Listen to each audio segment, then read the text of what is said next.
Hello and welcome everyone to Align, where we help you live your best life by being aligned with your true self, others, and your desired outcome. Today we're going to be talking about the investment diligence process within the investment management world. And we have two amazing guests. First we have Erin.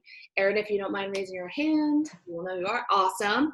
Erin has been working for an insurance company. And we also have Michael, if you don't mind raising your hand. Michael, who also works at a multifamily office. So very different perspectives, different needs for these two different kind of beasts, so to speak, within the allocator world. So it would be great to see how they think about the investment process, how they compare, contrast, and if there are any themes that we kind of share along the way. So, first is regarding the investment process, how does your team come up with themes? And then how do you pursue the appropriate managers accordingly? Erin, do you want to start? Sure, yeah. So as an insurance company, we obviously have a cash flow stream that we need to manage and liabilities that we need to manage as well. So a lot of our focus is on income generating assets. So within that world, that kind of narrows down our strategies pretty specifically. So kind of knowing that we're focused on income generating assets, we then kind of map up the space into commercial real estate or real estate more generally, credit investments, so private credit, direct lending. And we have public investments and more liquid investments. And then within there, we'll kind of narrow down to managers, mapping them out by mostly geography and other themes. But those are kind of the main ways that we map out the space. Perfect. So focus much more on real estate and credit. Yes. Needs. Great. Michael, how about you? Yeah, so I think ultimately for us, slightly different. The majority of our client base is going to be kind of U.S. taxable, ultra high net worth individuals. And so because of that, we kind of have a long time horizon in which to kind of make returns. And so I think that's lucky in terms of giving us the wherewithal to actually take, longer term views on things and basically allow us to invest in things where our structural capital gives us advantage over other market participants. And so I think for us, when we look at theme, it's unlike, other allocators where, you're getting inflow from, let's say the PBs and other third-party marketers. We kind of take a macro view on the world as well and say, okay, where in the world is there inefficiencies? And then go kind of structure funds around that opportunity set. So I think one good example would be kind of in 2016, you see kind of a lot of asset liability mismatches in hedge fund world around guys who are doing kind of CLO warehousing through these core liquidity vehicles. And so I think we saw that as kind of an opportunity to kind of build in a kind of more long-term drawdown side vehicle to capture that illiquidity premium and also allow us to have structural leverage over others given the liquidity. And so then basically we went out and we found a manager, seeded them, and basically only did CLO warehousing in the European markets, which we thought were more efficient. And so I think something like that, that's kind of how we kind of map out some interesting ideas, I'd say. Great. Awesome. What's a common misconception of the investment process? Michael, do you want to start? Yeah, sure. So I think one of the common misconceptions that first-time managers, emerging managers have, and we seed managers, we'll take GP stakes and invest early, and so we see this quite a lot. But a lot of managers, especially spinning out of a larger shop, they don't realize the importance of kind of the actual business side of the equation. And ultimately, when you're a first-time manager, you're taking both investment risk on the assets you're investing in, but also business risk, right? Like ultimately, can you keep the lights on? Can your cash flows on your management side do work? And so we spent a lot of time and have a head of ODD internally that spent a lot of time working through docs and actual business plans for the business themselves. But you can be the best trader in the world, but if your business isn't generating capital and you have to fire people, then it's not going to be tenable. So I think that's something that people don't really take into account, hiring a good COO or compliance. Got it. Great. So have a clear business plan before you go ahead and spin off and do your thing, because it's much more than just being a great trader or being a good investor. Correct. Awesome. Erin, how about you? What do you think? Sure, yeah. So something that me and you, Jess, have talked about a lot in the past is kind of the business development side of funds. And a lot of times when you talk to business development or sales folks or people in the IR departments at funds, they're really pitching just a product. And for us, and for me specifically, because I have a very small team, which consists of mostly just myself, I'm looking for long-term solutions. I'm looking for partners over the long term. And as Michael pointed to earlier, the more we can get out of that relationship over a long period of time, it's going to be better for ourselves and the manager too. So a lot of the times I'm not looking at just fund 1 or fund 3 and looking over the next 5 years. I'm looking over the next 10 to 20 years about how we're going to build up that relationship with that manager and really build up that asset allocation and that class from maybe a 2% position today to an 8% position. So I'm always looking for a manager who's thinking about that and thinking about the investment perspective of managing a long-term relationship where we can both build together. And I think that that's kind of an area that can be improved in the investment management world by IR and BD folks. Great. And I think especially since COVID, there has been a consolidation of manager relationships where a lot of allocators prefer to just, hey, I'd rather have my handful and do a lot with them. And also there's economic benefit to that, as well as, streamlining of reporting and all those other, day-to-day inefficiencies. But especially now through COVID, post-COVID world where people streamlining these relationships, do you both agree or disagree that that will be even more important, that, don't pitch me a fund or a strategy, show me the platform and what you can do? I think platforms are super efficient and they're important, but you also don't really want to, a lot of times you don't want to partner with people who can promise to be everything for everyone. So there's also a huge benefit to getting an investment manager who just focuses in one area. When Michael pointed earlier to CLO, we have a manager that just focuses on CLO equity. They're wonderful. They've capped their growth. They're still growing, but they're really, really focused in that one area. And we have a lot of confidence in that manager because of that.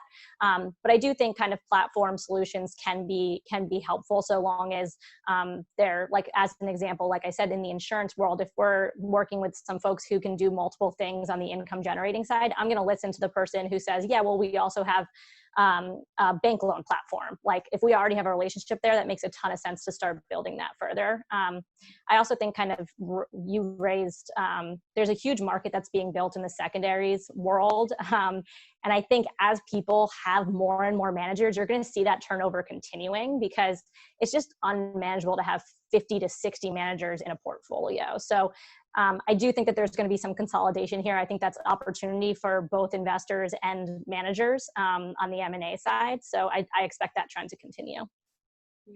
Michael, any thoughts on that? Yeah, it's funny. I tell you, we can actually go the other way. We tend not to guys who have everything in the kitchen sink.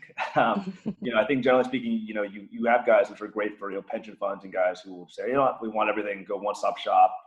We tend to go away from that.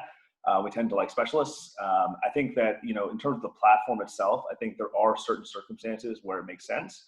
But we like smaller managers. We're not going to invest ever in, Blackstone Fund 11, right? There's no kind of alpha generation for me as an analyst to go recommend that. I think especially, let's say the CLO world, right? I think the bigger platforms have benefits because if you have a levered loan business and you have a bunch of credit analysts, then you are much better have, a quick handle on if markets trade down like in March.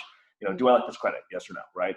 I think, if you're a hedge fund with 4 guys, updating, actual credit, memos on every single leveraged loan company out there, high yield company out there, it's very difficult, right? So I think in some cases, we would prefer to be in a smaller fund at a bigger shop because you can leverage those resources.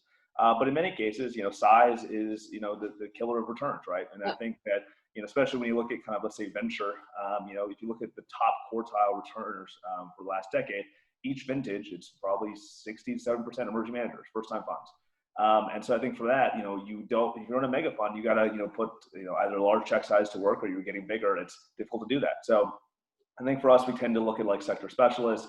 We like guys, smaller funds and bigger shops and some other stuff like that. But I think simply going to some manager because they've got everything for everyone, for other, allocators, it makes sense. I think for us, it makes less sense. Right. And especially in your world, Michael, where, you have to be able to find and source things that these ultra high net worth or family offices can't buy themselves, right? So to your point, they can probably go direct to these larger platforms. Your value add is to find those niche strategies that they probably can source on their own. Yeah, I think the one interesting thing too is we get a lot of inbound stuff from, let's say, the big kind of bank platforms. And the one thing that's always interesting to us is, we're entering the same funds at much lower, kind of cost to an investor. There's no entry fees and all that other stuff. So I think that's also something interesting for people to realize that when you go through banks, you're paying, I think, exorbitant fees on the entry and outside and kind of management fees on the top of that. Good point. Digging a little bit deeper now. So say you met a manager, you're doing diligence with them. what qualities of the strategy or the team are you looking for? Or, are there any non-negotiable traits or qualities that you would need in order for them to progress into the final stages? Erin, do you want to start? Yeah, I mean, I think we've touched on some of this, particularly when we're talking about the actual human capital and the team members. I would echo what Michael was saying, that you want people who are specialists, so people who have stayed in that sector and have done that work. I'll use the real estate example again, somebody who's worked at Fannie or Freddie, somebody who's like really like kind of knees deep in the credit work, somebody who has like a background outside of just, in one single industry, in one kind of major asset class. So I think you want to get somebody who really has specialist experience. So that's one thing that we definitely look for in terms of qualification of people. The other kind of theme that I always say is just somebody being able to really know their product in and out and explain things without being overcomplicated. I think sometimes when people start talking jargon, it tends to mean that they're covering up or don't really know exactly what they're speaking to. I get really nervous when I come across those people, so I tend to ask a lot of questions. But just people who are upfront, honest, and who have the background to be doing what they're doing. Great. Michael? So it's funny. I think ultimately, maybe I'm it's kind of a glass half empty kind of guy. But I think for us, whenever you're looking at trade, it's looking at how do you kind of get screwed, right? Like how do you lose money? And I think in a lot of cases, again, it depends strategy, asset class. But I think the biggest thing that is across asset classes is the asset liability mismatch, right? And usually that happens on your leverage basis. So I think for us, like looking to see kind of what's the manager underwriting, how much leverage is in the system and in their specific trade, and how they're financing that, right? I think if you look at March, one of the things that everyone got caught up on is a lot of mortgage REITs were financing stuff on 2-week and month-long repo, and they couldn't roll it, right? And those funding costs kind of went away, and they were stuck with assets that were over-levered, and their funds were either daily liquidity or monthly liquidity, and they had issues. And so I think for us, when you're looking at diligence, it depends per asset class, but certainly looking at kind of how you lose money in the trade. And I think leverage is certainly the easiest way to come to fruition. Great. And final question is, once you get to the last stages, what ultimately causes you to not invest in a strategy or a firm? Erin, do you want to start? Yeah. Ultimately, I think a lot of the things that come out in due diligence are the controls at the end of the day and the technology behind things, what they're reporting on. So that a lot of times you'll get to the end of diligence and that's just not there. You're sold on the strategy, but the control portion of it is not there. And you're not going to go to the investment committee to propose that if you don't believe that they can operationally, stand up. So I think that's kind of one thing. The other thing, I tend to dive really deep on track records. So not just looking at the overall percentage return numbers that the fund is providing in their marketing decks, but really kind of digging in on the deals that they were doing. I think you can find surprises there. And that's when I think it's really important to pay attention to the details. I think I've found things in credit portfolios that are preferred equity and things that you just wouldn't expect to be in a credit portfolio, and have had to test the managers and really understand why that ended up there. So I think those are kind of the areas of due diligence where we'll dive deeper. Great. And Michael? So I think ultimately, if you get to the kind of the final, the end of the line with a lot of guys, and you spend a lot of time with them, there's less issues and stumbling blocks on the investment strategy portion of the book. It's more ODD kind of related. And I think ultimately, that can be if, they do funky stuff in docs, right? Either the key man is not correct, whether you can cross sell between funds. And honestly, a lot of times we see stuff in the valuation policies, right? And that can, I guess, lead to Erin's point on track. Like you can see if ultimately their track record is a bunch of unrealized positions where they're kind of marked modeling it, or using valuation agents that aren't correct or what have you, like that's a big red flag, right? And so I think ultimately, going through us, doc review is really usually the last kind of final stance that we really get to after you kind of, okay, we know our demand levels on it, we can negotiate with the manager on stuff we don't like or want to take out. But really, I think ultimately, if the manager is unable to or unwilling to, move on some of those points, I think that's where you see us kind of eventually kind of back away from investments, as we're close to the finish line on that point. Mm-hmm. Yeah, and I think, Erin, that's related to your point about, we've talked about governance and IC and how that's so important to you. So tell us a little bit more about that.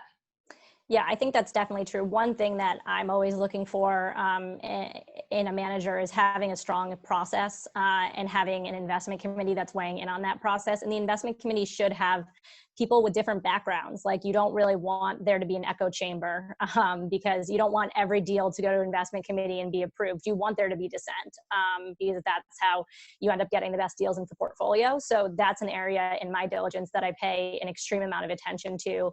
I make sure to at least meet with 1 or 2 investment committee members, get a sense of how often they're meeting, how much they review the portfolio, and really kind of what will make them turn down a deal. So I think that that's extremely important and will continue to be extremely important going forward as the governance structures at these funds.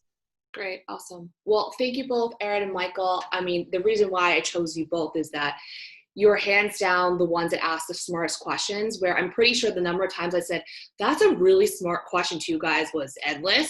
So thank you for keeping, people like us on our toes and really make sure that we know our stuff and our products well. And also, most importantly, is thank you for being transparent. I think working with both of you, you always gave honest feedback and you wouldn't leave things in the ether. And, on the other side, we really do appreciate that. So thank you both for being upon this podcast. And I hope everyone learned a little bit more about the diligence process and how to have a more smooth process going forward. Thank you. All right. Thanks, Jess.